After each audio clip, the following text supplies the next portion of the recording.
Hello, this is Mr. Craig, and I want to discuss the examples for thermodynamics on day 111. Now, I know that I have a lot on this sheet. I'm going to try to summarize all this information. You have the sheet there. You can either print it off or just read it from the PDF link. The emphasis that I want to talk about today mainly deals with this equation right here in the middle of the page, where we have delta G is equal to delta H minus T delta S. Before I start talking about that equation, I want to refresh our memory on what each of these things actually represent. So I'm going to go down. Actually, I have cleared out a little bit of space here. Okay. So let's go ahead and talk about this. Now again, we talked the other day or the last couple of days about if we have delta G, and I think that was our last discussion. If delta G has a negative sign, okay, in other words, we get a negative value after we do the calculation of the sum of the products minus the sum of the reactants, we get a negative sign. What that means is that the reaction will be spontaneous in the forward direction. In other words, what that means is that we will start off with reactants, and those reactants will produce products, just like the chemistry that we've been taught from day one. When we deal with chemical equations. So when we talk about something being spontaneous in the forward direction, we're saying that, yeah, the reactants that we start with are producing products. And recall that a reaction may only be spontaneous in one direction. So when we talk about equilibrium, it is not spontaneous in both directions. It is simply multi-directional. The reactants form the products, and the products form the reactants. And I'll talk about exactly what's spontaneous in the forward or the reverse direction when we start doing the examples on part 2. Alright, so if we have a delta G value that is positive, what that means is it is not spontaneous in the forward direction.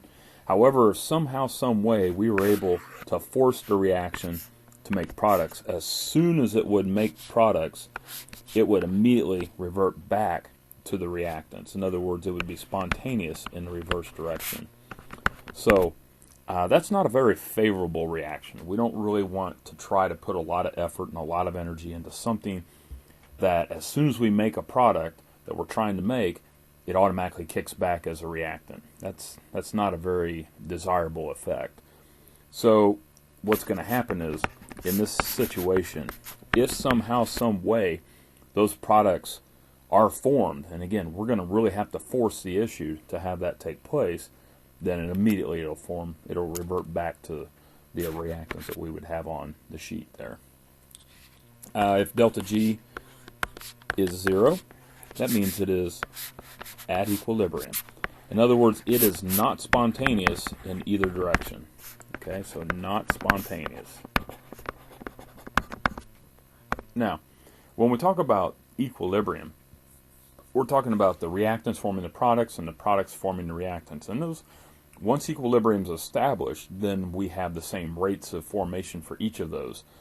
And again, when we start doing some calculations a little bit later on, farther on down and on the back of this review sheet or example sheet, I'll talk about another key role that delta G actually plays.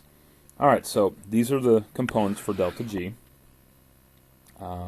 The other thing that we need to be aware of is delta H. If delta H is negative, that means we have an exothermic reaction. In other words, heat is given off in the reaction. Typically, if you're doing a reaction, you're saying, okay, where is heat going to be placed? We'll put energy on the right side of the equation. In other words, it is produced. It is lost to the surroundings. So in other words, the products have less energy than the reactants started with. So again, when we do that delta H calculation, it's products minus reactants. So the products have fewer or a little less energy than the reactants. If delta H has a positive value, that means that the reaction has gained energy. That means that it's an endothermic reaction. So what's happening is, as the reaction is proceeding, then energy is absorbed and the products have more energy. So we would put energy on the left side of the equation, and we would not lose that energy. Okay, so we've talked about that and equilibrium type deals and some other discussions as well. So there's delta H. The other thing that we've talked about is delta S. Now delta S does not deal with spontaneity. Delta S deals with disorder. Don't be upset that the letter S is being used for disorder. If we have a negative sign on delta S, that means that we have a decrease in disorder. Okay? Now, a decrease in disorder simply means that it is becoming more ordered. So if a reaction becomes more ordered, then that means that we have fewer particles on the product side than we started with, or that the state change has gone from, say, a gas to a liquid or to a solid. So it's becoming more ordered. Now I'll try to use the word decrease because I want to use the word disorder. Now I realize decrease in disorder is a double negative, which means that it's more ordered. So I want to talk in terms of disorder. So the negative sign, lower, decrease. If delta S has a positive sign, that means that we have an increase in disorder. In other words, the reaction is becoming more random, more disordered, more chaotic. And I know some people don't like to use the word chaos, but that's a very good term. So we're increasing the disorder. That's why we have a positive sign. All right, now let's go over some scenarios that are in this chart right here. Okay. Now, I don't want you to simply look at that chart. I want to explain what's going on here. So when we have delta G, again, dealing with spontaneity, and we have delta H, T, and delta S, we have to talk about these conditions because these will be concepts. These aren't things that you really want to memorize. There are a couple conditions where delta S will be delta G will be negative. A temperature where delta G will be negative every single time, mathematically speaking, is where we have an exothermic reaction, because that means that the sign on delta H is negative, and that's what we're trying to get. We're trying to get a value that's negative. And, I forgot to tell you this, that temperature is always in Kelvin. Okay, Kelvin starts at 0 and goes up. So we can never have degrees Celsius because actually some very warm temperatures could be negative. So we want to make sure that we're using the Kelvin scale. And also that we have an increase in the disorder.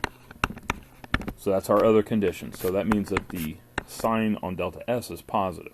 Now think about this.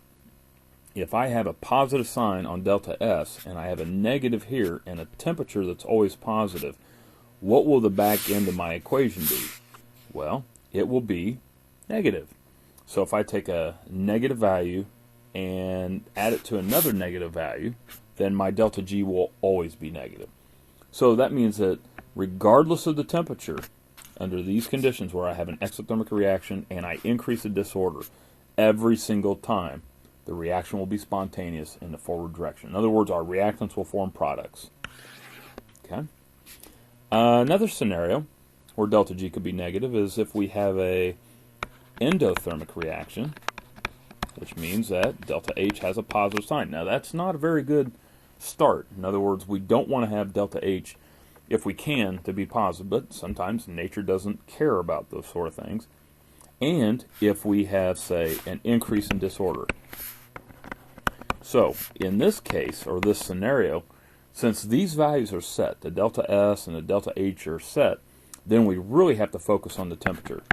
And we want to make sure that that temperature is very high, or high enough so that the back end of this equation actually has a much higher negative value than our positive endothermic value. So if we can get the temperature high, then this will be spontaneous in the forward direction. So we have to make sure that we have a very high temperature. Now here's a neat way to remember this. Since you have a positive endo and a positive for your delta S, positive generally means more, so higher temperature. Again, I'm trying to find dumb ways for you to memorize things here, or remember things. All right. Another scenario, or our last scenario, where you can have a negative delta G, is where you, again, have an exothermic reaction, which is good, but the reaction is becoming more ordered, so we have a decrease in the disorder. Now, that means that the sign on delta S is negative. So if you have a negative delta S value, if your delta S is negative and you take that negative and multiply it times a negative, that will give you a positive value. So what we want to make sure is that when we look at this type of scenario, we want to make sure our temperature is as low as possible, because we don't want the back end of this equation taking over the negative delta H.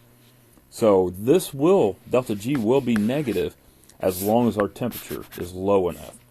So this reaction will be spontaneous in the forward direction if we have a low temperature when we have an exothermic reaction and the system is becoming more ordered. All right, the last scenario is an unfortunate scenario where you have an endothermic reaction, which means that your sign is positive, and you have a decrease in the disorder of a system, which means you have a negative sign. So regardless of what the temperature is, if you have a positive delta H and a negative delta S, the negative delta S will cause that negative temperature, or negative T delta S, to be positive. So you're going to have a positive plus a positive. It does not matter what the temperature is, delta G will always be positive. So this is a never scenario. So it'll never be positive. A reaction will never be positive when it's endothermic and it decreases the disorder. Now in the first scenario, I didn't tell you, or maybe I did, but this is at all temperatures. So it'll always be spontaneous in the forward direction. Now again, these reactions deal with starting with the reactants and forming products. So that's what this chart actually is trying to explain here. Let me erase. Where'd it go, guys? Sorry for some reason. So that's what this chart is trying to explain, is that, again, what I just talked about. So when you see spontaneous, non-spontaneous, again, spontaneous deals with forward reactions. Non-spontaneous deals with forward reaction. So if it's non-spontaneous in the forward direction, then it'll be spontaneous in the reverse. Okay, I hope that wasn't too confusing. And again, if you need to, go ahead and replay the video here. That's the nice thing about this feature. All right, let me talk about the other thing. Oh, no, I have a couple examples, sorry. Now, ignore the answer here for a second. Okay, don't look at that. Here's the question. Example number 1, predict the effect of increasing temperature on the spontaneity of the reaction below. All right, so what I want you to be able to do on a problem like this, the question doesn't come out and say if it's endothermic or exothermic. Okay, so you have two scenarios. However, we do know the sign on delta S. We can definitely find out what the sign is just by looking at the balanced equation. In other words, on the reactant side we have 2 particles, and on the product side we have 5 particles. So is this an increase in disorder or a decrease in disorder? In other words, is the sign on delta S negative or positive? Hopefully you said that the sign on delta S is positive. In other words, we are increasing the disorder. This is a favorable situation. If you go back up here, increases in disorder, okay, that's the universe likes that. We've talked about that numerous times. So if we have a delta S that's positive, and we do, now we have to look at the values for delta H. If delta H is negative or exothermic, at what temperatures will this be spontaneous in the forward direction? Hopefully you said it'll be spontaneous at all temperatures. So when we look at this, again, we have an exothermic reaction, we have a increase in disorder, so it doesn't matter what the temperature is, it will always be spontaneous in the forward direction. Good, I hope you got that. All right, let's run the scenario that if delta H is positive, will this be spontaneous ever? Well, again, remember we have delta H, which is equal, we have delta G, which is equal to delta H minus T delta S. Let me erase that part. Okay, that was sloppy. Okay, let me rewrite it. Come on. Alright, so if delta H is positive, and delta S is positive, that temperature is the variable now. So we would need to make sure that the temperature is high enough so that delta G would be negative. So what we want to say is, in this situation, if we have a positive or an endothermic reaction and it is increasing in the disorder, then this scenario will take place at high temperatures. Okay, only at high temperatures. Now again, in the first scenario where we had delta H was negative, if delta H is negative, then that means at all temperatures. Alright, let's look at the second example. Predict the effect of increasing temperature on the spontaneity of the reaction below. Hopefully, you notice that we have 4 particles on the left and only 2 here. So now we have our delta S, that is a negative sign. So again, if you're looking at delta, I don't know why I want to write H there. Okay, so if we have a delta G, again delta H minus T delta S. Okay, so again, if delta S is negative, and if we have an exothermic reaction, we want to make sure that that temperature is pretty darn low for this to be spontaneous. So in the first scenario, if we have an exothermic reaction and we know that delta S is negative, so we're not going to do anything to change that, we have to make sure that, let's go ahead and put that on there, delta H at low temperatures. Now again, what is low? Well, depends on what the values for delta H and delta S happen to be. Alright, let's say that we know that delta S is negative. Let's say we have delta H that's positive. So you have a delta H that's positive, you have that which is positive, so this will never be spontaneous in the forward direction. Okay. Alright, real quickly here, let me just briefly talk about this. When we talk about free energy in non-standard conditions at equilibrium, I think this will be a little better explained when we do the examples on the next sheet. But what I want us to recall or remember is Q. Okay, we'll never use this one. But Q, again, Q is products over reactants. So, and again, it's from our equilibrium, products over reactants. And the R that we would be using in this scenario, oops, bring it over, will be the 8.31. And that's joule per mole Kelvin. And the delta G in this is from our, typically from our, the products minus reactants, and that value is usually given to you. And then this G will not tell us, won't tell us if it's spontaneous or not. It'll tell us if the system is at equilibrium. And if the system's not at equilibrium, because again, Q tells us at some point in the reaction. We don't know if we're at equilibrium or not. So actually delta G will tell us if we're at equilibrium, even if we don't know the K value, which is pretty cool. So if G is 0, has a 0 value, then we are at equilibrium. If G has a negative sign, okay, let me scroll down a little bit.